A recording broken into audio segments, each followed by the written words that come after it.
good day to brew, baby. What is up, YouTube? It's Roy Millsy. Back at home talking about creating another episode of Millsy Brews, the show I brew my version 1.0 deck list of the commander in front of us on my quest to outbrew the Magic World. And as always, the deck list is going to be down in the description for you below. Guys, I'm going to keep it a stack with you all. We're going through our Ravnica Remastered celebration where we're making decks for a commander of every guild. And today we're covering the Azorius, and like I said, I was going to keep a stack with y'all. This is not a deck I ever thought I would ever brew. This deck is an atrocity. I'm being funny, of course. Stax is a game plan that some people like, some people hate. I would argue probably most people hate Stax. I don't think Stax is a bad deck style. It's very good at doing one thing, slowing your opponents down. And that can be really hard for some people to understand because you want your deck to do what your deck wants to do, and sometimes it can be hard to manipulate around that. I've always not liked Stax decks because they tend to do one thing, which is shut the game off and not have a way to win the game. So what I tried to do with this deck was figure out a way to win the game. Make sure that we're not just slowing our opponents down, that we're actually finding a way to win the game. And my hope is that we're not just putting together a stack of 80 cards that stop our opponents from having fun, but that by grinding our opponents down to a slow crawl, if not a halt, we can open up some room for some cards to take advantage. Today we're talking about Grand Arbiter Augustin IV. A 4-mana 2/3 human advisor that says white spells we cast cost 1 less to cast, blue spells we cast cost 1 less to cast, and spells our opponents cast cost 1 more to cast. If you haven't figured it out yet, we're trying to make our spells cheaper and make our opponents' spells more expensive. If you like counter spells, if you like angering your opponents, really, this is the deck for you. And I try my best to not include as many of those big stacks cards that people really like to hate on. Stasis, Winter Orb. I try to keep those out of it because I don't honestly think you need them. I think you can build a Stax deck without them, and I think I'm going to be 100% honest, I think I did a half-decent job at doing that.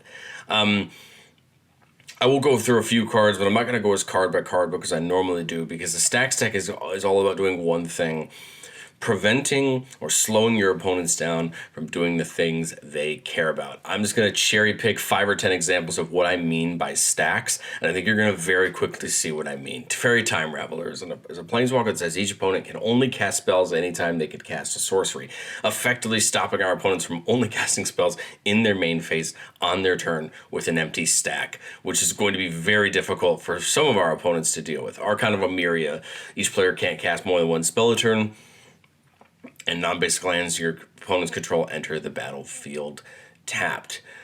We have things like Lavinia. Each opponent can't cast non-creature spells with mana value greater than the number of lands they control.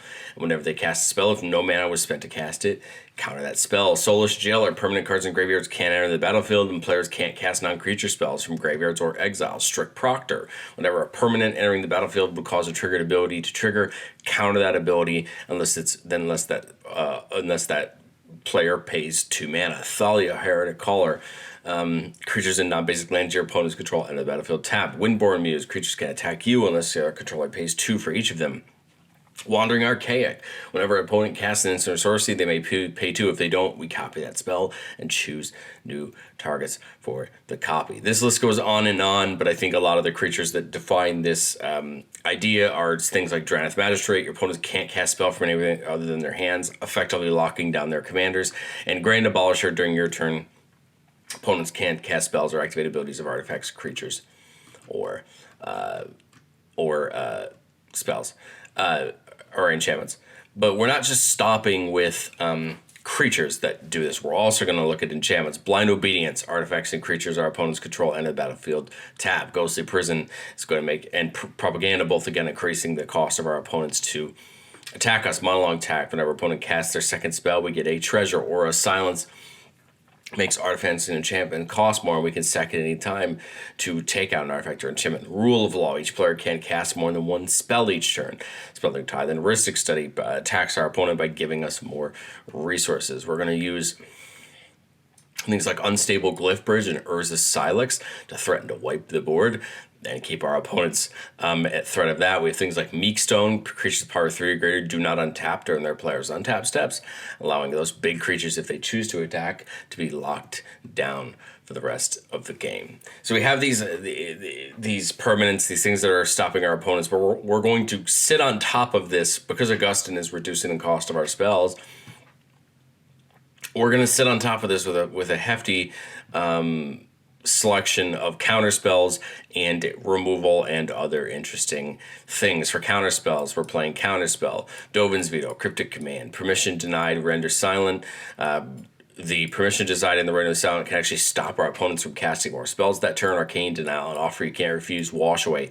Just an example of some counter spells that can hit different scenarios. Everybody Lives as a new card from the 40k.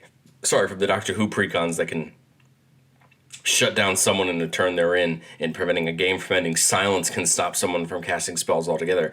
Path, Generous Gift, Swords to Plowshares for some removal, and things like Azorius Charm can either draw us cards or get rid of attacking creatures. This whole deck is just designed to slow our opponents down or stop them from doing something.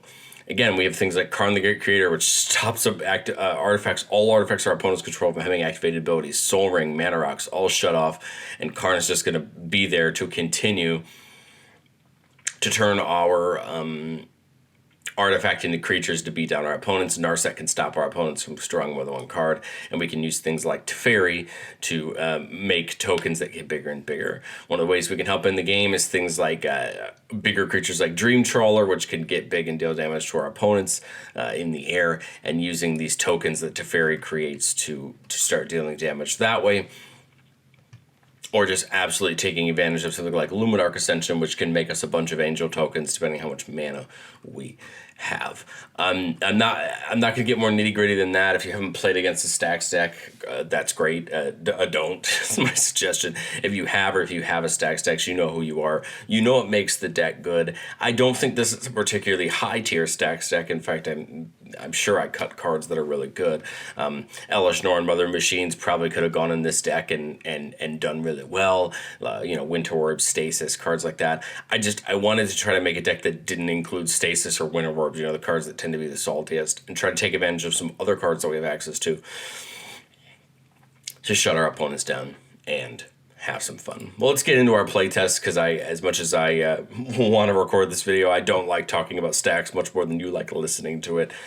Starting off with a starting 7 that has 3 lands in it. Soulless Jailer is pretty good to shut off the graveyard. We have an Offer You Can't Refuse for a little bit of counterplay. Pippin can protect Grand Arbiter when he gets out, and we have Cryptic Command, which is kind of a fun spell that can do a lot of things. Turn 1, we draw Dreadeth Magistrate. Cool. Well, that's not really what I intended to draw on turn 1, but we'll take it. Urza's Saga is a great play here. It can get Soul Ring, it can get Meekstone, a couple artifacts in the deck it can get. So depending on what we're playing, I think if we're playing if we're playing a matchup with a lot of big creatures, if we expect a lot of big creatures, I go for the Meekstone and get it out and get it down. If I'm not, I think I go for the Soul Ring when we get to number 3 and just buff our, get our mana going forward. Turn 2, we've got the Sea of Clouds, and the question here becomes: do we play the Jailer or the Dreadeth Magistrate? I think the argument here is probably play the Magistrate just to shut our opponents off. The only problem is, of course, Magistrate then becomes a lightning rod for removal. Jailer isn't going to look as good to some people, but it is going to look pretty good against other people. Let's just dump the Magistrate here. Turn 3, Urza's Saga now goes off. We'll float the colorless mana from it before it goes off. And I think for the purposes of this game, we'll just go get the Soul Ring, because if we do, we can play Augustin this turn, which again is our goal no matter what, because it then just starts to greatly reduce the amount of things that we need to pay for. So we go 4 into Augustin. This is immediately taxing our opponents and making everything we control cheaper. Now we untap with 5 mana at our disposal. Of course, all of our blue and whites. All of our white spells reduced by 1, all of our blue spells reduced by 1. I like that you're getting Pippin out here to protect Augustin, get the Augustine down, or sorry, get the Blind Obedience down to start kind of taxing our opponents, and maybe here we can We can't leave up the offer. We can't refuse when we have one blue source. So I think I like that there. Start getting our opponents to come in tapped. Here we don't see another land, which would have been killer, but Karn feels like it might be the play here. We could also just slam the Sentinel and leave up offer you can't refuse, but Karn doesn't seem like a bad idea. We could turn Soaring into a creature. Doesn't make much sense. The -2 doesn't help us here. I think we just +1 the Soaring and, you know, keep getting Karn bigger and bigger. Next turn we see a cancel of interest, unfortunately coming in tap because we don't have an island. But we are now one blue source away from Cryptic Command. I think here we just get the Sentinel and the Jailer down. Keep locking down our opponents. We see another Plains, which is kind of killer. But again, we can leave up this offer you can't refuse. We can turn, again, the Soaring into a creature again. Here we see the Prairie Stream coming in tapped. And again, at this point, this is where we hope we would see any of our draw engines. We didn't, unfortunately, which is kind of killer. We have Castle of Anxious, which we could start scrying with. But really, ideally, here we'd have some more way to draw cards and, you know, get more things into our hand so that we could start, you know, countering and affecting our opponent's things. Quantum Misalignment, not bad there to make a copy of Augustin and get more of a reduction, more of a tax on our opponents. But again, here, this is where kind of the gamble of a Stax text pays off, really, right here. This is where we see it, right? I have things to slow my opponents down, but if one of them breaks through those things, I'm just going to get pounded into the dirt. And I think that's the thing to me that I've always appreciated about Stax decks is they're not bulletproof. It just takes maneuvering them correctly, and then you can still beat them down. You know, increasing your spells by 1, stopping you from, you know, casting your commander will hurt some decks, but it's not going to hurt other decks.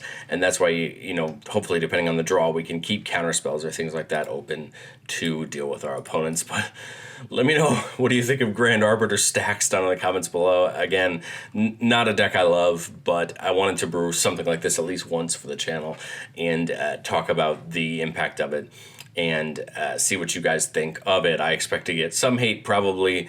Other people are going to immediately say, where's Winter War, where's Stasis? But let me know what you think of Arbiter down in the comment section below, and I will catch you guys next time.